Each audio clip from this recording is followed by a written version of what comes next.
सत्य असेल तेच दिसेल.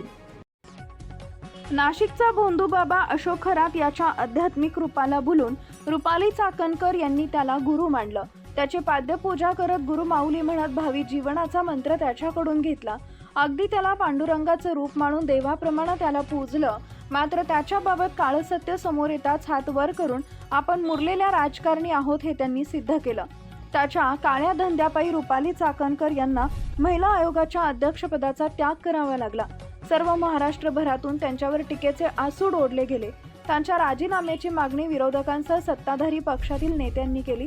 त्या उपर मुख्यमंत्री फडणवीस यांनीही लगोलग राजीनामा द्या असं स्पष्ट करत दट्ट्या दिल्यानंतर स्वेच्छेनं राजीनामा देत असल्याचं चाकणकर यांनी हुशारीनं सांगितले खरे.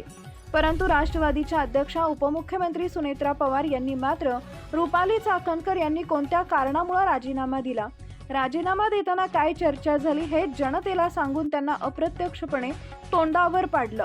भोंदूबाबा अशोक खरात याच्यासोबत रुपाली चाकणकर यांची अनेक छायाचित्र प्रसिद्ध झाल्यानं महायुती सरकारची नाचक्की झाली होती. भोंदूबाबाच्या आहारी गेलेल्या महिला आयोग असं म्हणत विरोधकांनी सरकारला कोंडीत पकडलं. अखेर मुख्यमंत्री फडणवीस यांनी चाकणकरांना वर्षा निवासस्थानी पाचारण करून राजीनामे देण्याचे आदेश दिले. त्यांचा आदेशील सामंत्य मानून चाकणकर यांनी स्वेच्छेनं राजीनामा देत असल्याचं पत्र मुख्यमंत्री आणि उपमुख्यमंत्र्यांना दिलं. त्यावर शिवसेना नेत्या सुषमा अंधारे आणि रुपाली ठोंबरे यांनी टोकदार शब्दात टीका केली. राजीनाम्याचं खरं कारण का सांगितलं नाही असा जाब विचारला. या सगळ्या पार्श्वभूमीवर सुनेत्रा पवार यांनी समाज माध्यमांवर चाकणकर यांच्या राजीनाम्याचं कारण राज्याला अवगत केले.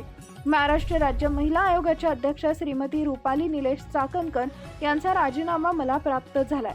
सध्या परिस्थिती आणि सुरू असलेल्या चौकशींच्या पार्श्वभूमीवर त्यांनी पदाचा त्याग करण्याचा निर्णय घेतला असं सांगत सुनेत्रा पवार यांनी स्वेच्छेनं राजीनामा दिल्याचा चाकणकर यांचा मुद्दा एक प्रकारे खोडून काढल्याचं बोललं जात आहे.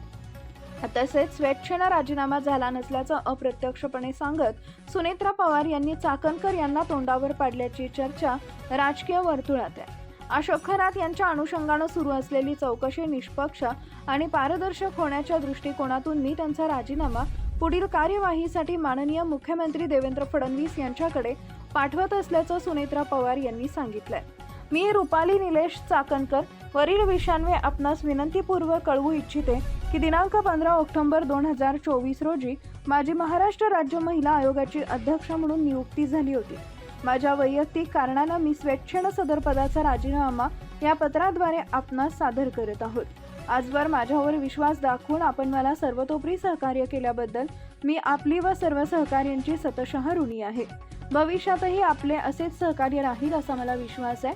तरी आपण माझ्या अध्यक्षा राज्य महिला आयोग या पदाचा राजीनामा स्वीकारावा अशी आपणास नम्र विनंती आहे असं त्या अर्जात नमूद केलंय. Subscribe now and press the bell icon. Never miss an update.